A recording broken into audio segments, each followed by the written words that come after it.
창세기 25장 1절부터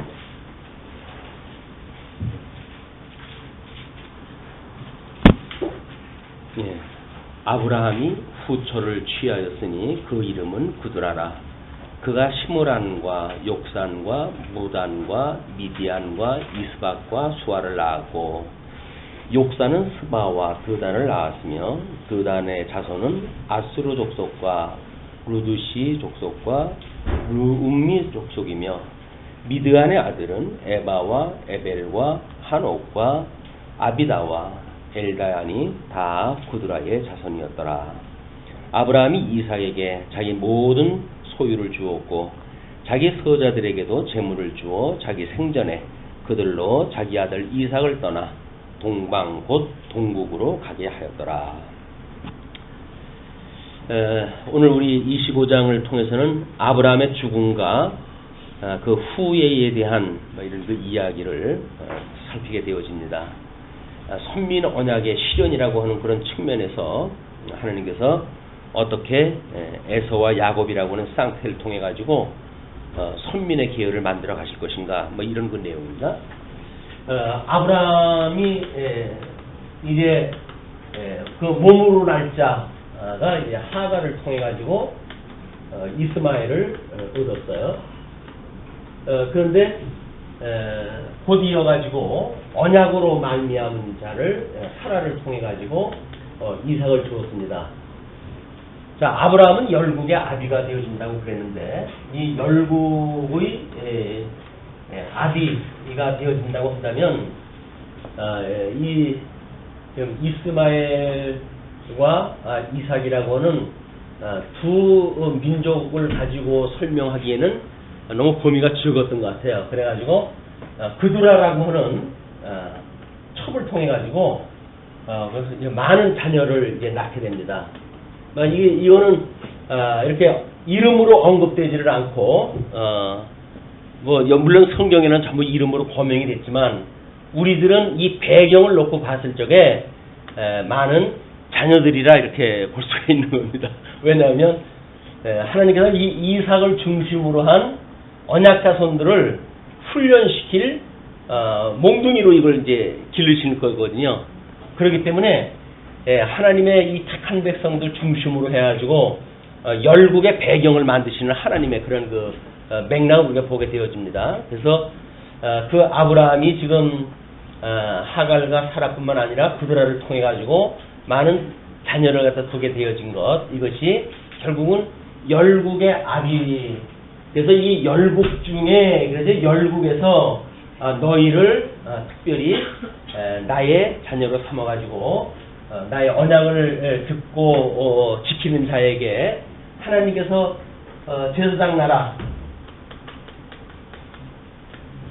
그 다음에 거룩한 백성, 이걸 삼으시겠다고 하는 것이 하나님의 양대 언약을 이루어 가시는 맥락이라고 이렇게 이야기했다 했어요. 그러니까 많은 열국 중에 특별히 이제 이삭에게는 또 물론 야곱과 에서라고 하는 이런 그 쌍태를 통해 가지고 선민과 유민이라고 하는 창세전의 예정에 대한 문제, 그리스도 안에서 어떻게 선택되어지고 유기되어지는가라고 하는 예정의 문제입니다. 이 예정에 대한 문제를 아담을 통해 가지고는 태안에 있었을 때, 이 에덴 동산을 내쫓았을 때에 가인과 아벨을 통해 가지고 이 선민 계열과 유민 계열로 나눴죠. 그렇게 나눠진 거를 모형적인 그 모습으로 해가지고 보여주는 거죠. 그래서 지금 우리 그 쫓겨나가지고 가인의 그 후예들 중에 성을 갖다 상징하는 그들의 문화를 우리가 이야기하기도 그랬어요. 그것이 세상의 문화입니다. 그 중에 특별히 착한 백성들을 불러내가지고 하나님이 기뻐하시는 뜻을 따라 살아가게 하시는 그 역사를 우리가 쭉 지금 기적을 지금 확인을 해가고 있는데, 지금 이렇게 아브라함의 후처를 취하였으니, 이건 후처라고 그래요. 그 후처를 통해 가지고 지금 그 구드라라고 하는 후처를 갖다가 얻었는데, 난 아이들이 많습니다. 신무란, 욕산, 무단, 미디안, 이스박, 수아 이렇게 돼가지고 지금 6명인가요? 6명의 그런 자녀를 낳게 되어졌고 거기에 이제 그 손자에 대한 것도 또 이야기를 해요. 그래서 욕산은 스바와 드단을 낳았고 또 거기에 증손 드단의 자손은 아수르 족속과 루두시 족속과 루미 족속이며 이렇게 나옵니다. 얘는 지금 후초를 통해 가지고 손자, 자녀, 그 다음에 여기서 손자, 여기서 증손자. 왜 이런 어떤 족보를 언급을 하다 하는가? 그 이야기는 증손자를 통해서도 열국의 어떤 그런 그때는 우리 시족과라고 이렇게 이야기를 했으니까 열국을 만들어가는 중요한 뿌리가 되어지기 때문에 그렇습니다.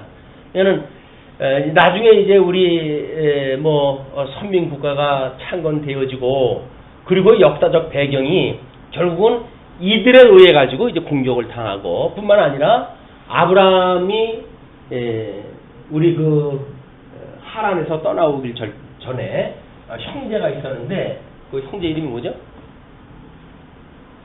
나홀.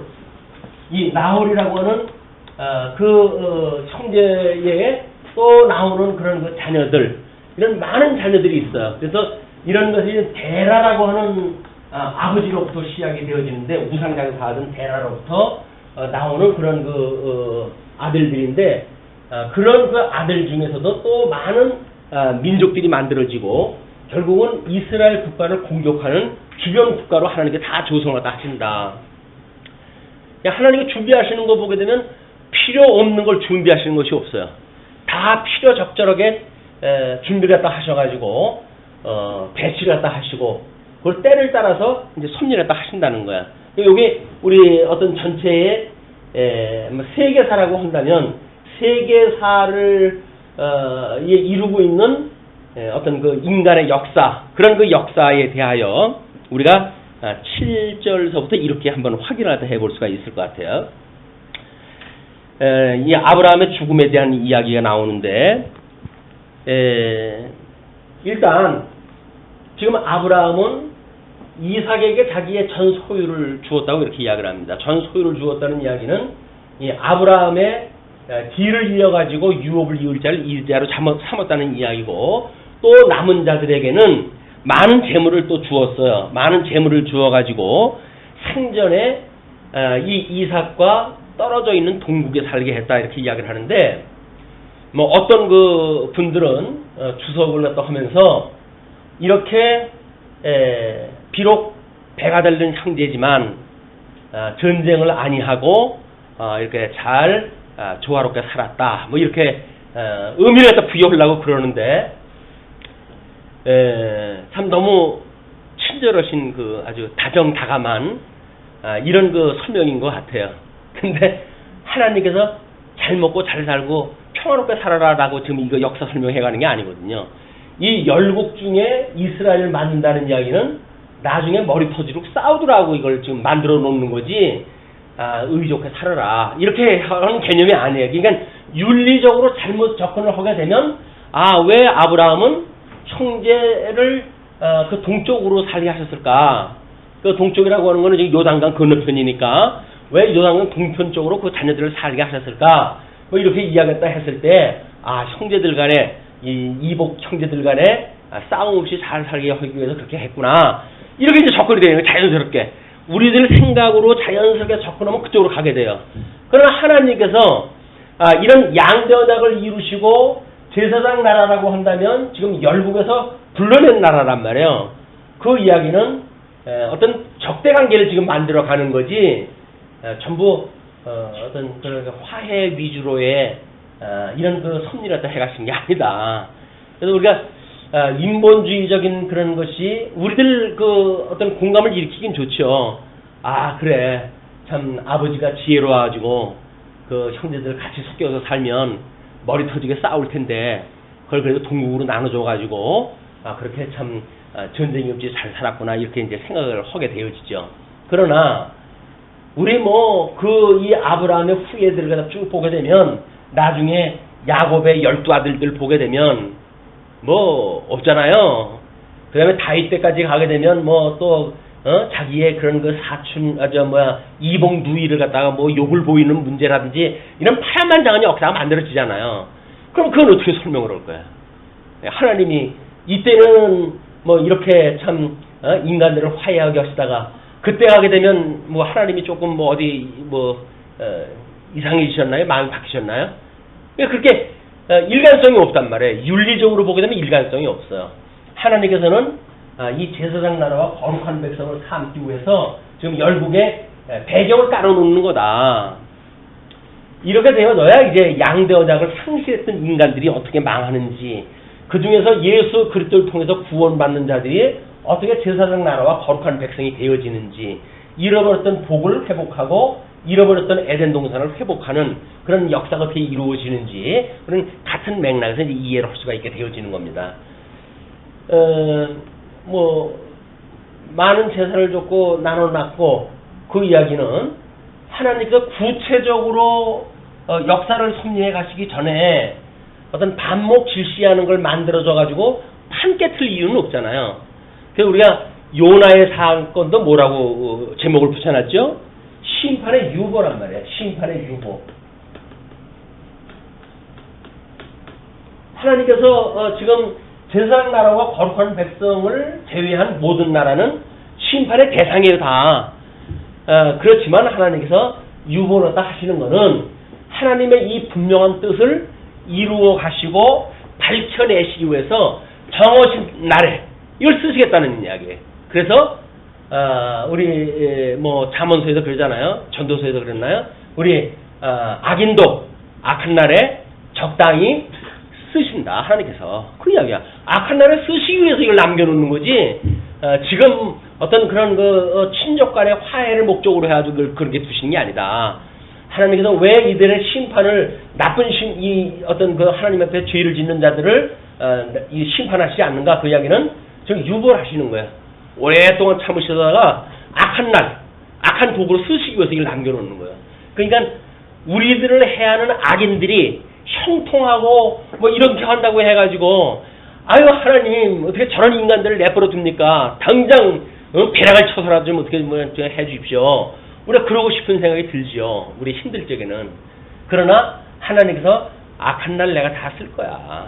너 내가 믿어지니 그럼 네가 오래 참아야지. 그 이야기야, 하나님께서. 네가 내가 믿어지면 오래 참는 거야. 그게 은사예요. 성령의 은사. 오래 참음, 인내, 뭐 자비, 이런 것들이 있어야 이제 이런 뭐 우리를 어떤 해하는 자들이 형통했을 때 우리가 그걸 갖다 바라볼 수 있는 시각이 만들어질 거 아니겠어요? 예, 하나님께서 악한 날 악인들을 쓰기 위해서 잠시 잘 먹고 잘 살게 남겨두는 것, 그걸 우리가 부러워한다는 이야기는 그런 깊은 뜻을 가지고 있는 하나님의 뜻을 우리가 모르니까 당장 우리가 힘드니까 좀 어떻게 해달라고 그렇게 이야기를 하는데 그러실 거 없어요. 할 수만 있으면 잘 먹고 잘 살게. 그래야 힘을 길러줘야, 이 심판날 힘을 잘 길러주고 그래야 무너질 때 그 무너지는 영광이 크게 드러날 거 아닙니까? 우리는 원수의 목전에서 상을 베푸시는 그 주님을 믿는다고 한다면 우리가 정말 어떤 사망의 음침한 골짜기를 지난다고 할지라도 해를 들어올 일도 없고, 그리고 또 우리 대적무리들이 그런다고 하더라도 언젠가는 너희들 앞에서 우리 하나님께서 우리에게 지금 대적들 앞에서 지금 상을 베푸신다는 게 뭐예요? 양무리들이 지금 그 죽음의 계곡을 지나가지고 쉴만한 물가로 인도했다 해가지고 양떼들을 갖다 풀어서 먹일 수 있게끔 해주신단 말이에요. 그럼 우리는 어떻게 하실까요? 영적으로 해가지고 해석이 되어지면 우리의 그런 사망의 음침한 골짜기 대적들의 공격이 있어요. 근데 그거를 지나가게 되면 그 사건을 통해 가지고 하나님의 말씀의 그런 뜻이 이거였군요 라고 해가지고 양식을 삼을 수가 있게 되어진단 말이에요. 그게 하나님의 말씀을 통해서 해석하는 거예요. 역사 해석, 또 우리 삶의 해석. 그리고 우리가 어떠한 역경을 겪는다고 할지라도 그 말씀으로 하나님의 선하신 뜻을 분별하게 되면 이거는 하나님이 나를 사랑하시기 때문에 주신 거야 라고 하는 역사의 해석이 떨어진다니까요. 근데 그걸 모르게 되면 하나님이 원망스러워요. 아니 그래 하나님 자녀인데 나를 이렇게 힘들어하게 하셔가지고 하나님께서 얻을 득이 도대체 뭡니까? 이런 질문이 만들어진단 말이에요. 그런데 우리가 거기서 오래 참는 걸 통해 가지고 하나님이 나와 함께 하시기 때문에 내가 이렇게 오래 참을 수 있게 하시는군요 라고 하는 해석이 떨어지게 되면 다른 자들이 봤을 때 쟨 뭐야? 이렇게 볼 거 아니겠어요? 쟨 뭔데 이런 환경 속에서도 저렇게 굳고는 거야? 이렇게 볼 거 아니겠어요? 그게 우리 하나님이 우리와 함께 하신다고 하는 표적이란 말이야.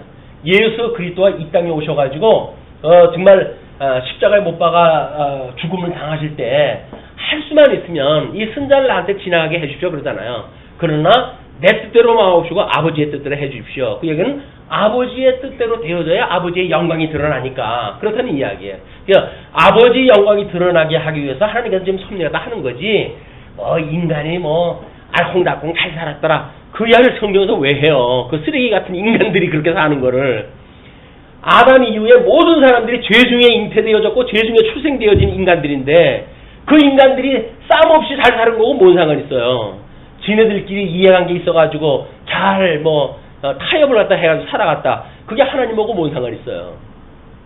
그러니까 인간의 불의가 뭔지 하나님의 의가 무엇인지 이런 것을 우리가 잘 차별을 갖다 해서 봐야 될 이유가 있다. 이렇게 한번 경계를 갖다 하시고 이제 이 아브라함의 생애의 마지막 장면들이에요.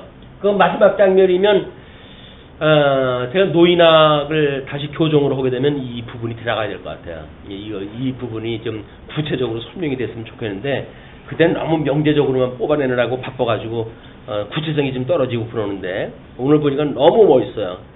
아브라함의 향년이 175세라. 이 향년이라고 하는 뜻을 그 성경 해석학자들이 이렇게 해석을 해놨더라고요. 인생 횟수의 날들이다. 인생 횟수의 날.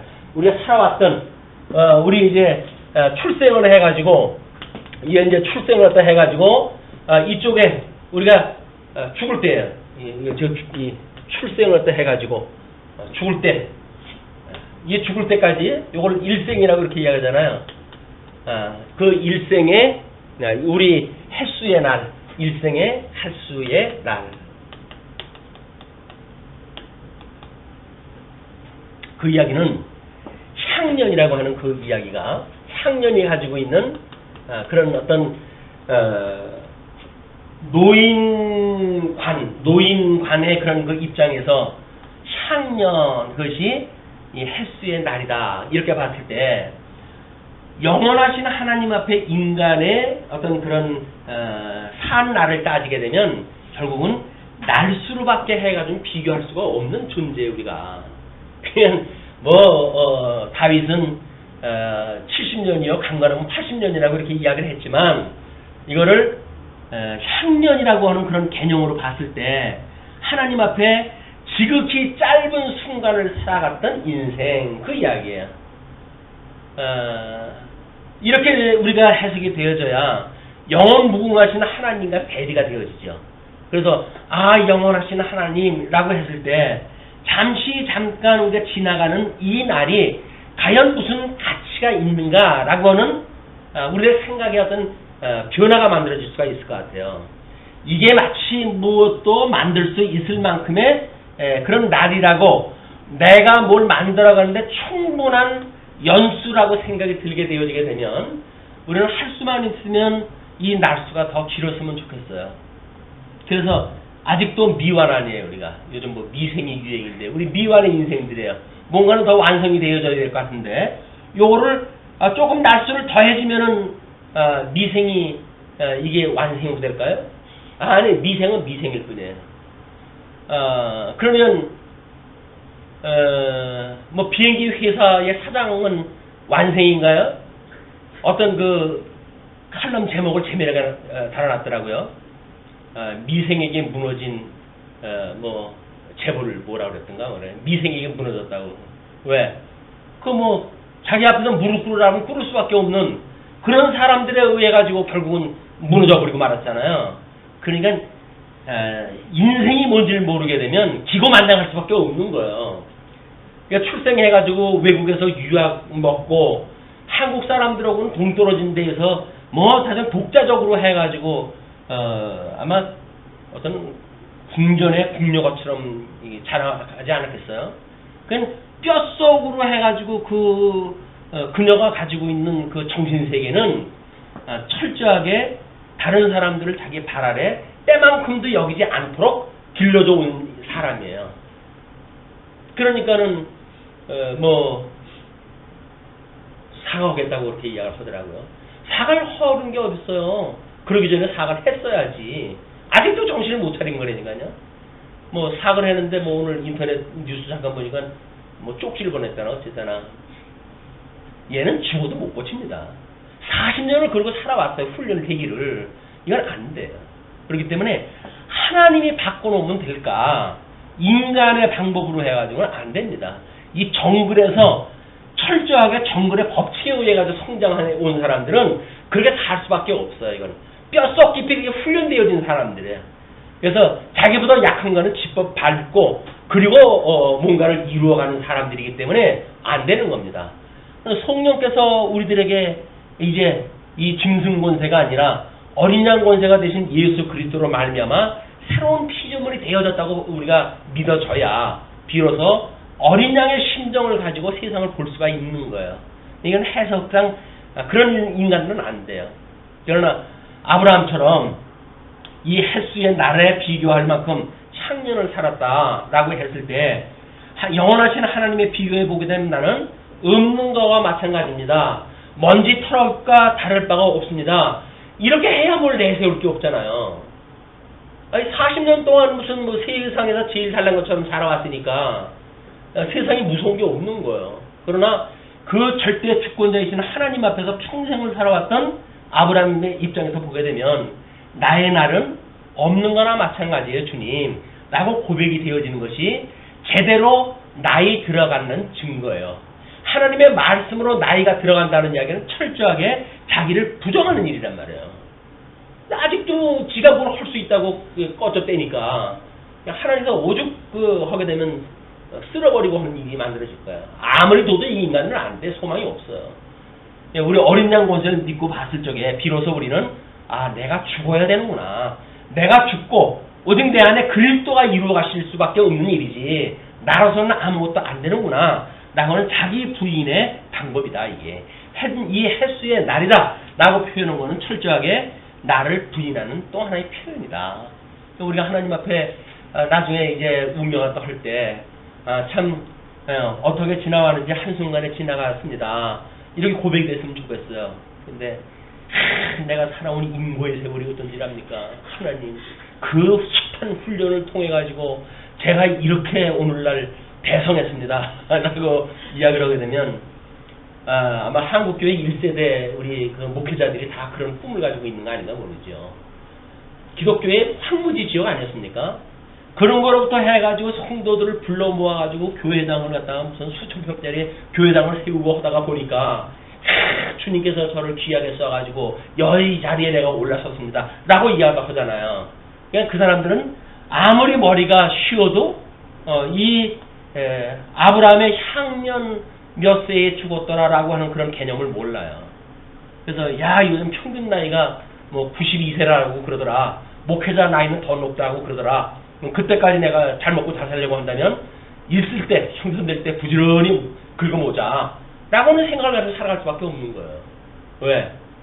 오늘 저녁이라도 주님께서 나를 데려갈 수 있다고 하는 종말적인 삶이 그들한테는 없으니까 영원히 살 것 같아요. 세속적인 데이터에 의해 살 것 같아요. 근데 그렇지는 않습니다. 하나님께 언제 불러갈지 몰라요. 세속 데이터에 의해 가지고 목회자들 남겨놓지 않습니다. 그냥 그런 줄 알고 하나님 앞에서 오늘 저녁에도 날 부르게 되면 하나님 앞에 찬송 부르면서 갈 수 있도록 우리가 훈련되어지는 게 중요하지. 그걸 연습하는 게 중요하지. 세속적인 데이터에 의해 가지고 자꾸 나를 뒤로 민다? 이건 하나님을 모르는 일이란 말이에요. 이것이 우리 아브라함의 노년 죽음을 갖다가 맞이하는 그 아브라함을 통해 가지고 우리 인생을 돌아봐야 될 그런 길이 아닌가 이런 생각이 들었어요. 그리고 뭐라고 하면 그가 수가 높고 그 다음에 나이 많아 기운이 지나여. 그래서 수가 높고 나이 많아라고 하는 원문 해석을 해석할 때 이렇게 해놨어요. 수가 높고 나이 많아를 직역하면 100발의 나이로 그 연수가 충만하여 만족했다 라고 하는 그런 원어의 개념이 거기 포함되어 있다는 거예요. 그러니까 우리들한테 이렇게 여기서 말하고 있는 수가 높고 나이가 많았다라고 하는 그 이야기는 세속에서 말하는 데이터만큼 살았다 그 개념이 아니라 하나님께서 뭔가 영광을 드러내시기 위해서 우리를 영광의 계시의 도구로 사용하다 하셨는데 이 도구로 사용한 것에 충만한 쓰임을 다 받은 걸로 믿어지게 되어졌을 때 우리는 비록 아브라함만큼 살지 못했다 할지라도 하나님 저의 연수가 하나님의 영광을 배우고 깨닫는데 충분한 연수를 제가 살았네요 라고 우리가 하나님 앞에 고백하고 돌아갈 수 있는 그런 그 기간이에요. 이게 훈련되어지게 되면 세속적 데이터가 뭐 필요 있어요? 요즘 기대 수명이 평균 82세라든가 이렇게 이야기다 하는데 그렇지도 않아요. 그 이상이에요. 우리 권사님, 목사님은 80세까지 좀 가르쳐 주셔야 되겠어요. 왜요? 그랬더니 제가 90까지는 살아야 되거든요. 돌아다 보면 해야 될 일이 너무 많은 거야. 이제 지금 간다 그러면 거기에 다 손을 놓고 와야 되니까 더 하고 싶은 거예요. 그러니까 90살까지는 있어야 되는데 기왕 있는 동안에 그래도 말 통하는 목사님하고 이렇게 같이 살았으면 좋겠다는 생각이 드셨는지 80세까지라고 해달라는데 모르겠어요. 이제 내년에 신임 물어가지고 떨어지게 되면 바로 끝나는 겁니다. 무슨 90? 소용없는 일이에요. 그러니까 하나님 앞에 모든 일이 있다고 믿어지지 않는다고 한다면 하루가 살얼음판입니다. 하루가 살얼음판. 그러나 하나님께서 만사 만물을 작정하신 대로 이루어가시고 언약대로 이루어가시는 분이라고 믿어진다고 한다면 예수 그리스도로 말미암아 우리 새 생명을 만들어 주신 분 아니에요. 그러면 단 하루를 살아도 주 안에서 만족하고 우리가 살아갈 수가 있다. 참 아브라함의 죽음이 보통 죽음이 아니에요. 그래놓고 나이 많아 기운이 지나여 죽어 자기 열조에게로 돌아가매. 열조. 사실은 우리가 아브라함의 이야기만 할 적에는 아브라함, 이삭, 야곱 요 세 명을 보통 열조라고 이렇게 이야기를 하지 않았어요? 그런데 이 아브라함이 죽었을 때 열조에게로 돌아갔다 이야기를 해요. 그럼 열조는 지금 이제 대마 데라로부터 지금 출생되어진 거 아니에요? 여기는 이제 셈으로부터 온 거 아니에요? 셈은 노아로부터 온 거 아니에요? 노아는 우리 아벨로부터 이렇게 이제 왔겠죠. 그러니까 이렇게 왔기 때문에 지금 열조 가운데 있는 거를 설명할 적에는 우리가 여기에 속했다 이걸 보여주는 거죠. 야곱을 통해 가지고 12지파가 만들어졌을 때 이 12지파가 결국은 이게 언약 자손이에요. 하나님께서 언약한 자손들은 12지파하고 성경의 표현상 천만인이라고 그러는데 왜 이거를 단수로 쓰실까? 그 이야기는 언약 자손이기 때문에 그래요. 이 언약 자손은 바로 오실 예수 그리스도의 예표적인 사건들이에요. 12지파가 다 있어 예수 그리스도가 만들어지는 거예요. 그래서 북쪽 이스라엘이 아수르에 무너졌을 적에도 이제 요시야 임금이 그들을 다 불러 모아가지고 유월절을 지내게 됩니다. 그래서 북왕조는 멸망이 되어졌고 남왕조밖에 없지만 그 남왕조는 12지파가 다 모여서 하나님 앞에 유월절을 기억했던 그런 사람들이 모여가지고 있었던 것이 바벨론의 포로로 끌려가기 전에 유다의 모습이에요.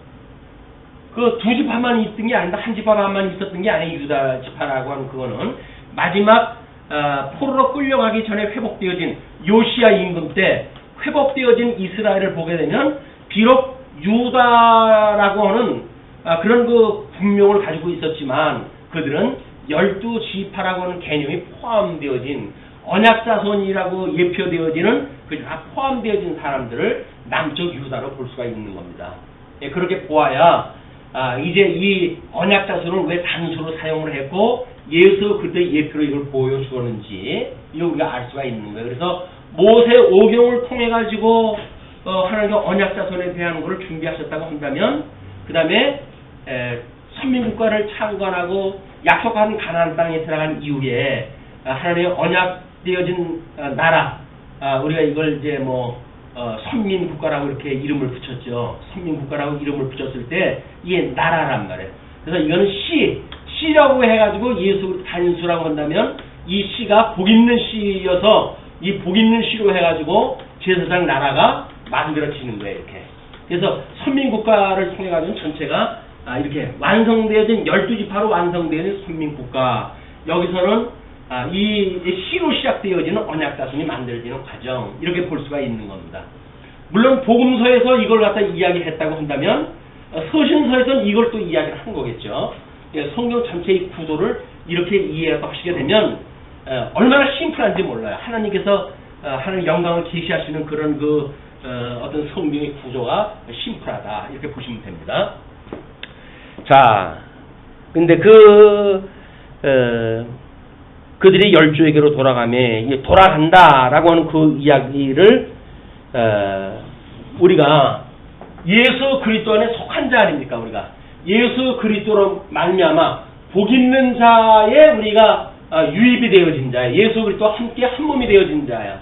그 지체가 되어진 사람이란 말이에요. 그러니까 여기에 속한 자를 이야기를 하는 거야. 우리 돌아간다. 우리가 이렇게 향년 얼마를 살고 열조에게로 돌아갔다. 그 이야기는 이게 복음의 씨앗이 되어져서 지금은 돌아가시고 부활 승천해가지고 하나님 보좌 우편에 계신 그분에게로 돌아갔다. 그 이야기예요. 우리가 예수님하고 한 몸을 이루어가지고 육신으로 살든 공간세계에 살든 이것이 다 없어지게 되면 우리 신령한 우리들의 성도들은 예수 그리스도와 영원무궁토록 천국에서 하나님을 찬양하고 살아가게 되어진다. 그 이야기죠. 우리가 죽는다고 하는 그런 그 이야기는 세속적인 표현일 뿐이에요. 성경적으로 말한다고 한다면 우리 예수님한테 돌아가는 겁니다. 죽게로 나와서 주로 말미암고 죽게로 돌아가는 거예요. 우리가 죽게로 돌아간다고 하는 것이 얼마나 기쁜 일인지 이걸 자꾸 연습이 돼야 되는 거예요. 여기서 쓰레기 주워 먹고 돼지 열매 먹으면서 이게 사는 게 복이 아니라 아무리 기르는 음식을 먹어도 돼지 우리가에서 먹는 거예요. 그게 우리가 먹는 거는 신령한 양식인 이분을 먹고 살다가 이분하고 마주보듯이 성경을 깨닫고 이분을 깨닫고 살아가다가 우리가 생명이 다한다고 한다면 이분한테 돌아가는 일이란 말이에요. 여기 오매불만 그분을 우리가 찬양을 하고 그랬는데 간다 그러면 좋지. 조금 더 있다가요 주님. 그게 말이 되는 게 아니잖아요. 사랑하는 사람이 여보 당신을 보고 싶어 빨리 만나고 싶어 라고 해가지고 편지를 보내는데 내가 지금 여기서 사업하는 게 조금 좀 시간이 걸리거든 조금 기다려 라고 해서 편지를 보냅니까? 사랑하는 사람한테? 사랑하는 게 아니에요. 사업을 사랑하는 사람이지.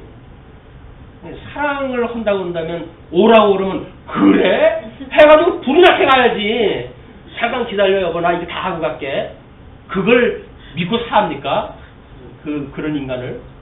믿을 만한 인간이 안 되는 거예요. 그런 인간은. 근데 어떻게 해?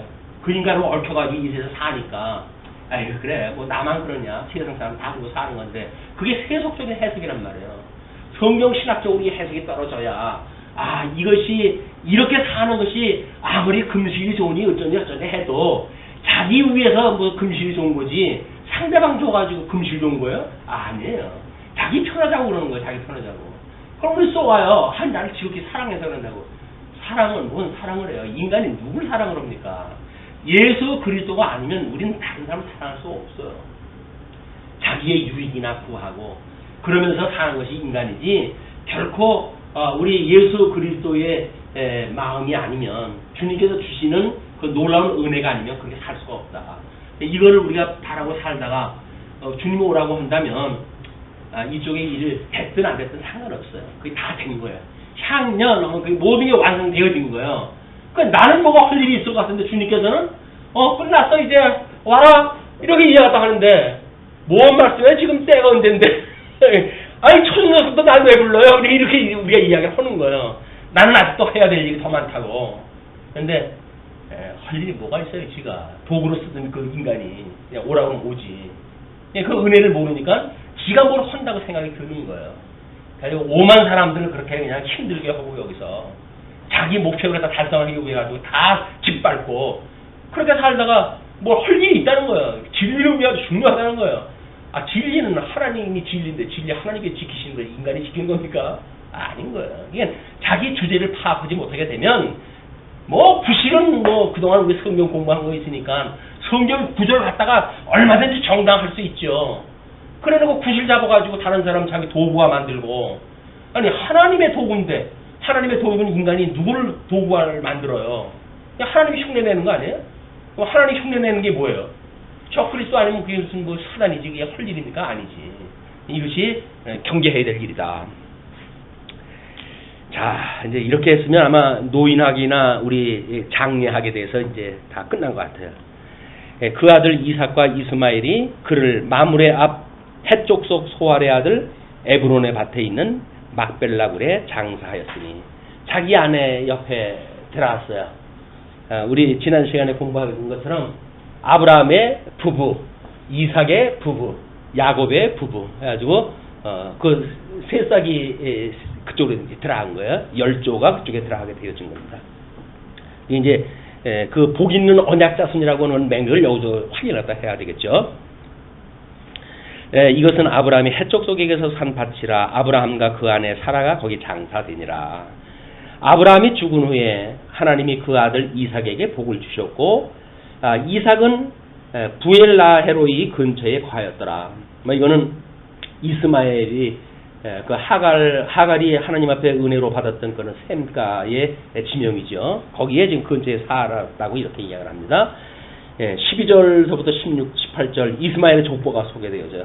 사라의 여종 애굽의 하갈이 아브라함에게 낳은 아들 이스마엘의 후예는 이러하고 이스마엘의 아들들의 이름은 그 이름과 그 세대대로 이와 같으니라.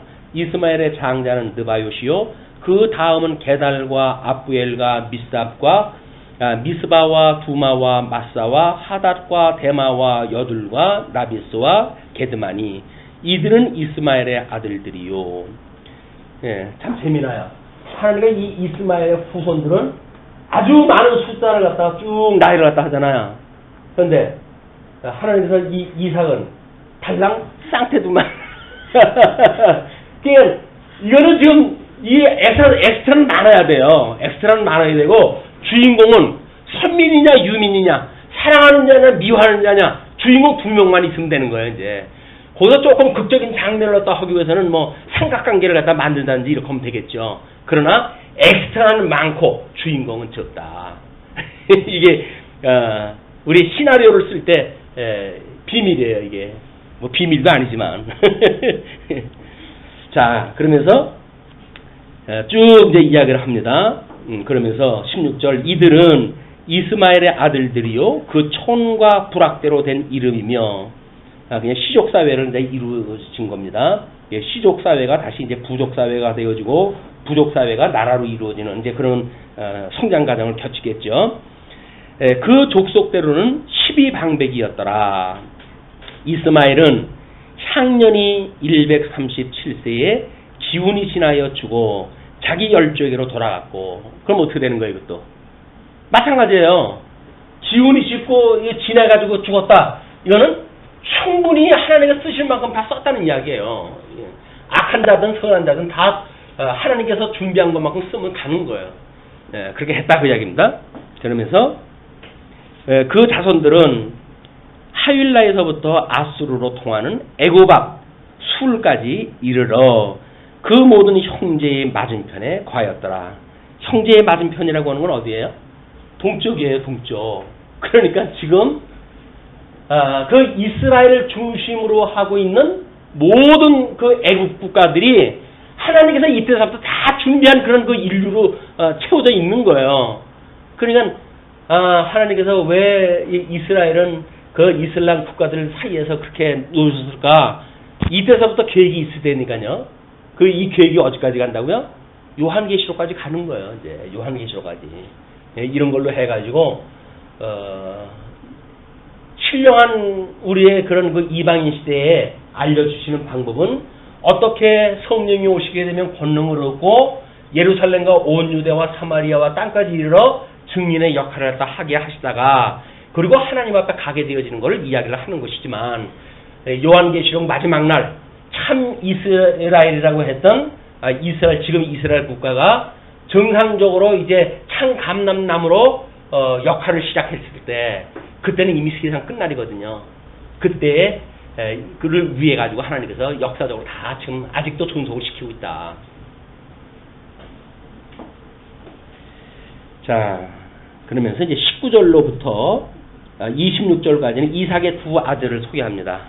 이건 달랑 2명이에요. 아브라함의 아들 이삭의 후예는 이러하니라. 아브라함이 이삭을 낳았고 이삭은 40세에 리브가를 취하여 아내를 삼았으니 리브가는 밧단 아람 족속 중 부두엘의 딸이요 아람 족속 중 라만의 누이였더라. 이건 아브라함의 친척 가운데 지금 전부 구하게 되어진 거죠. 이삭이 그 아내가 잉태하지 못하므로 그를 위하여 여호와께 간구하매 여호와께서 그 간구를 들으셨으므로 그 아내 리브가가 잉태하였더니 잉태하는 방법도 여러 가지죠. 아브라함은 뭐 몇 번씩 사양을 갖다 하고 뭐 종이면 됐어요. 뭐 몸으로 낳자면 됐어요. 이렇게 이야기를 하면서 하나님께서 아니야 언약으로 말미암아야 돼. 그래가지고 하나님 강제로 주잖아요. 이삭은 자기 그 아내 리브가가 아기를 갖다 못 가지니까 달라고 하나님 앞에 기도를 갖다 해요. 나중에 야곱은 하나님께서 4명의 아내를 갖다 줘가지고 뭐 다산을 갖다 하게 만드시네요. 이게 다 그때 필요하도록 지금 섭리를 갖다 해가신다. 거기에 기론 뭐 결혼 비밀이 있다든지 그런 거 아닙니다. 그러면서 이삭이 그 아내가 이제 그렇게 했는데 그 아이들이 그의 태 속에서 서로 싸우는지라. 그 아내 리브가가 잉태를 갖다 했는데 아이들이 그 태 속에서 서로 싸워요. 그가 가로되 이 같으면 내가 어찌할꼬 하고 가서 여호와께 묻자온대 여호와께서 그에게 이르시되 두 국민이 내 태중에 있구나. 두 민족이 내 복중에서부터 나누이리라. 이 족속이 저 족속보다 강하겠고 큰 자는 어린 자를 섬기리라 하셨더라. 그래가지고 배 안에 있을 때서부터 무슨 동편에 있는 그런 아들들하고는 싸움이 없기 위해서 나눠놨다고요? 배 안에서도 싸우는 거라니까 인간은 무슨 그런 게 어디 있어요?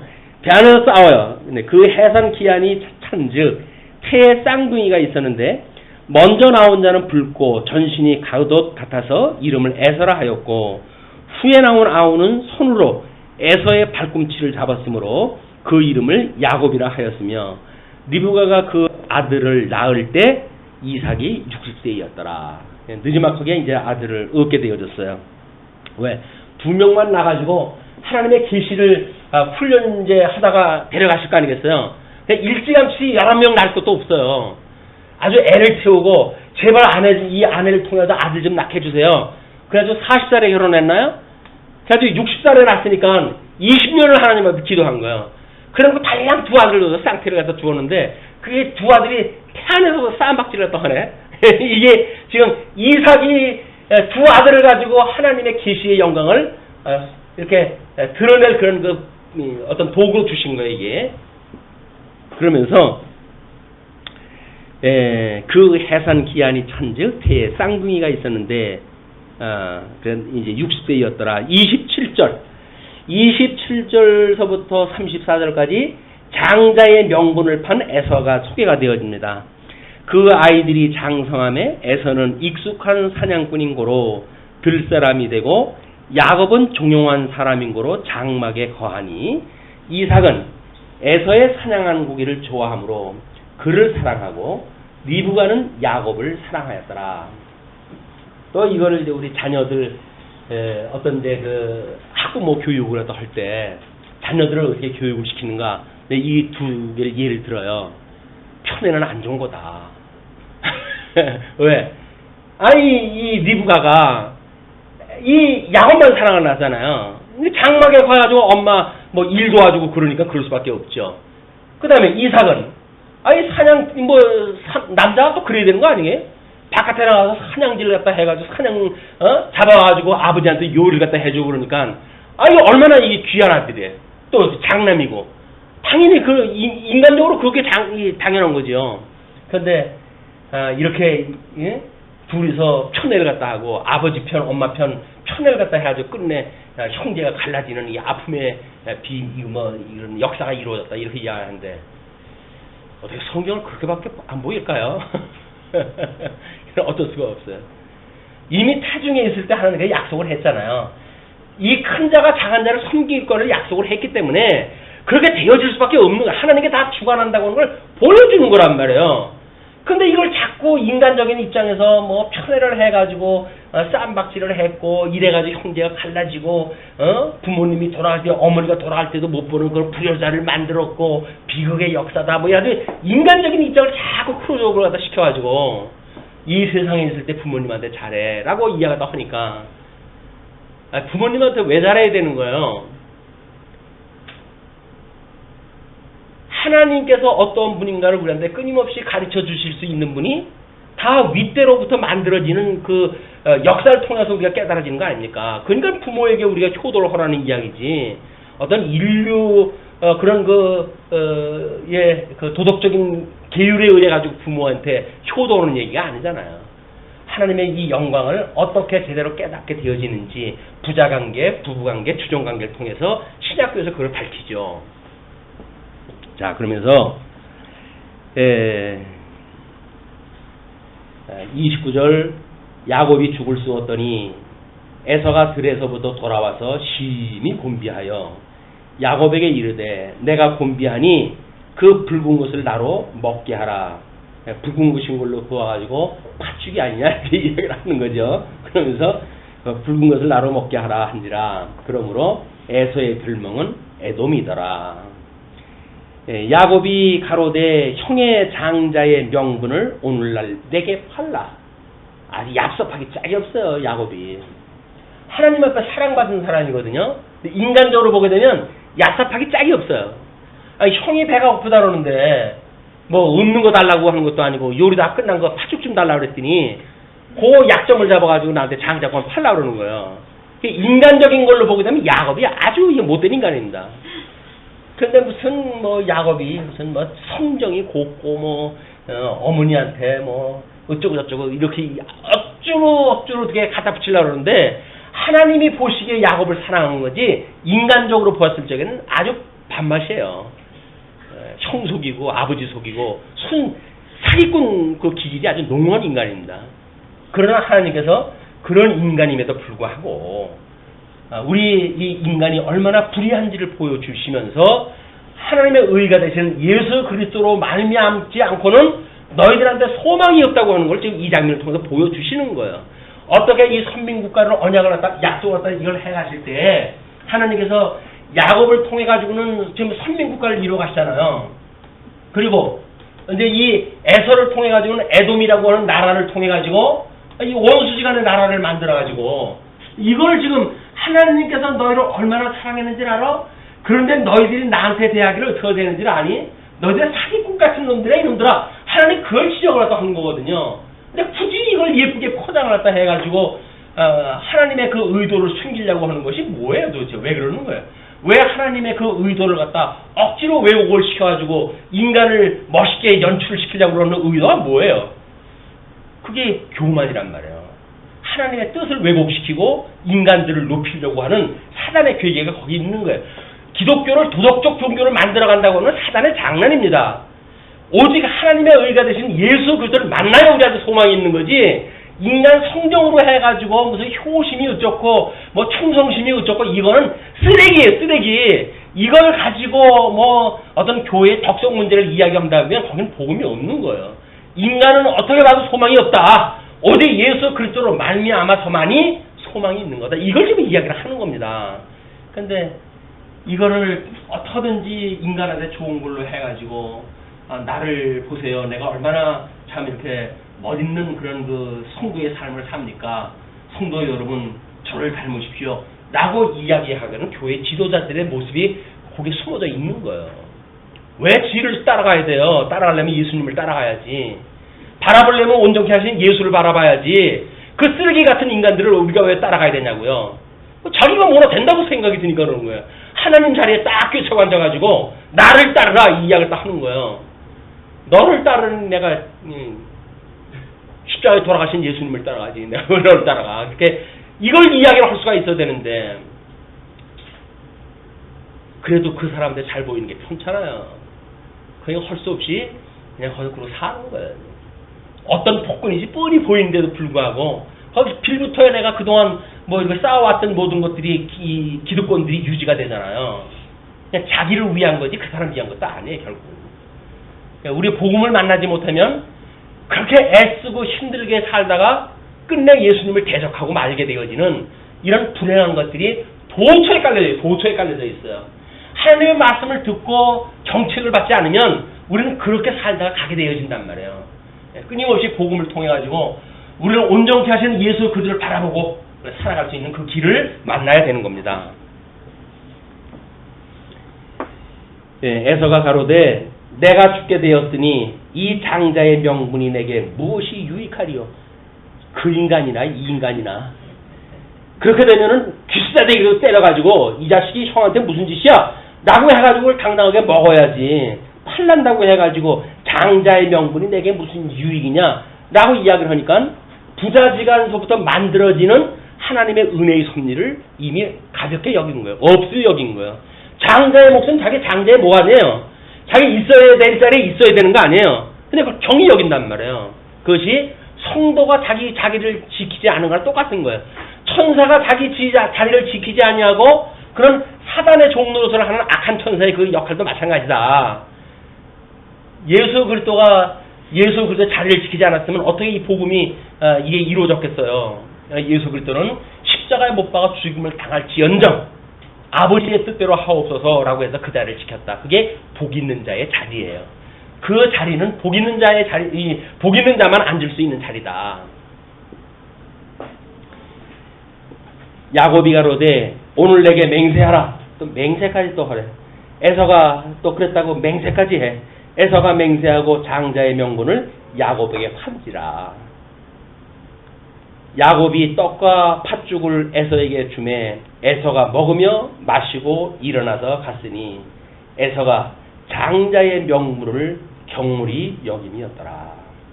그래서 하나님을 높이지 않는 자는 인간의 백발도 존귀 여기지 아니하고 인간의 백발을 존귀 여기지 아니하는 자는 그분으로부터 만들어진 지위 역시 그걸 가볍게 여긴단 말이에요. 그건 근본적으로 하나님을 우리가 경외할 수가 있느냐에 대한 근본적인 문제를 지금 하나님께서 설명하다 해가는 거야. 너희들은 그렇게 하는 것은 나를 섬기는 것이 아니야. 나를 섬긴다는 이야기는 너의 이런 죄들을 통해서 나한테 보여주시고자 했던 그 의도를 제대로 알아야 되는 거야. 하나님의 선한 뜻이 무엇인지 분별을 해야 되는 거야. 이렇게 하는 것이 나를 경외하는 거지. 그런 거 다 무시하고 지만 잘났다고 이렇게 해가지고 이렇게 하는 건 독불장군처럼 하는 거는 아니야. 그 이야기예요. 그래서 오직 예수 그리스도만 우리의 대장이지 주님의 몸된 교회는 누구도 대장이 없어요. 오직 예수님만 우리의 대장인 거예요. 그 예수 그리스도를 제껴놓고 누구든지 주님의 몸된 교회에서 대장 노릇 하려고 한다면 그건 적그리스도입니다. 그리스도만 그리스도예요. 예수 그리스도만 그리스도예요. 예수 그리스도를 제외해놓고 자기가 그리스도 연하는 자는 전부 적그리스도 아니겠어요? 아니다. 왕 노릇 할 수가 없어요. 여기서 제사장 그렇게 노릇할 수가 없는 거예요. 여기서 선지자 노릇할 수가 없는 거예요. 오직 그리스도 안에서 성령께서 주신 은사를 따라서 예수 그리스도가 주신 직임을 지키는 일이지 그 직임이 마치 다 칼자루가 돼가지고 연말에는 이제 지식회에서도 예산위원들이 예산대를 짜고 그럴 거 아닙니까? 예산위원되면 끝발 좋죠. 각 부서에서 이번에 원증 꼭 해야 된다. 그래서 이번에 국회에서 쪽지 예산 같은 거 막 회자되고 그러잖아요. 그게 다 뭡니까? 자기네들 이거 두들기는 사람들이 마치 어떤 힘이 있는 거예요. 그냥 거기다 손 비비고 쪽지 줘가지고 자기네 예산 받아가지고 왜? 자기 동네에서 그 예산 받아왔다고 그래야 다음에 또 나오잖아요. 자기 배들 위해서 사는 거예요. 주님의 몸된 교회에서 그러면 되겠어요? 되지요. 무너질 교회면 그러면 되죠. 무너지지 않을 교회라고 한다면 그게 배제되어진다. 공과 사가 분명하고 이 선후가 분명하고 목적이 분명하고 이렇게 해야지 예산이 투명하게 되어지고 그렇게 또 지출되어지고 이렇게 돼야지. 교회 예산이 어떻게 되는지도 모르고 목사들이 그 돈 가지고 장난치다가 감옥 가고 이건 기독교가 아닌 거예요. 기독교는 그런 게 아닙니다. 이런 문제를 우리가 한 증거는 남의 교회라고 해가지고 내 교회 아니면 됐지 뭐 이렇게 할 것이 아니라 반면 교육을 하나가 주시는 거예요. 우리한테 좀 교회가 어떻게 되어져 가는지 봐라. 너희가 몸담고 있는 교회는 이러면 안 되겠지? 라고는 반면 교육을 해주는 거란 말이에요. 그런 걸 우리가 반면 교육을 받지 않으면 그냥 문화니까 그런 문화에 따라서 줄레줄레 따라갈 수밖에 없어요. 이 문화라고 하는 건 무섭습니다. 뭐 교회가 당회가 구성되어지고 노회가 있고 총회가 있게 되어지니까 뭐 하루아침에요. 뭐 이렇게 해서 총회에서 결의되어진 거 각 지교에서 이렇게 되어진 거 하루아침에 그렇게 되어집니다. 만약에 그것이 하나님의 뜻에 어긋난다고 한다면 총회에서 왜 그걸 결의를 갖다 합니까? 라고는 반론이 되어야 될 거 아니겠어요. 당신들이 무슨 정치 집단이요? 라고 이야기가 돼야 될 거 아니겠어요. 근데 우리는 그렇게 말을 못 하잖아요. 왜? 거기 붙어져 있어야 되니까. 그래가지고는 그게 잘못되어졌는지 바로 되어졌는지 모르고 그런 지침에 의해 가지고 주님의 몸된 교회가 섭리가 되어진다. 깨어나십시오. 깨어나시지 않으면 한국교회 소망은 없어요. 말씀으로 깨어나야 됩니다. 하나님의 선한 뜻이 무엇인가 분별되어야 됩니다. 오늘 다 같이 그리스도 안에서 산 제물로 바쳐져야 될 사람들이지 결코 그걸 이용하다 해가지고 자기 배를 채울 그런 그 교회가 아니다. 말씀 드리죠. 기도하시겠습니다.